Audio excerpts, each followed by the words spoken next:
మాకు కూడా తెలియదు ఇంత సడన్గా అవుతుంది కానీ మాకు కూడా తెలియదు. పొద్దున్నే తెలిసింది మాకు కూడా. మా అత్తమ్మ పని చేసేది విక స్కూల్లో.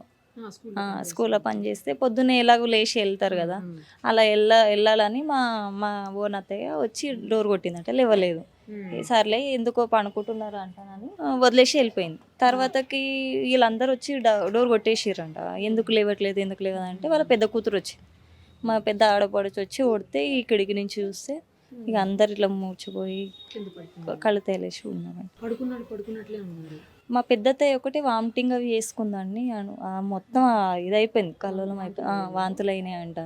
మా మా అన్నయ్య మా మామగారు అంతే పండుకుంటానే ప్రాణాలు పోయినాయి. బాబు కూడా అంతే పండింతానే ఇట్లా బోర్లో పండుకున్నాడంట, అలాగే పోయింది. వీళ్ళిద్దరు ఒకటే వామిటింగ్ చేసుకున్నారని అనుకుంటున్నారు.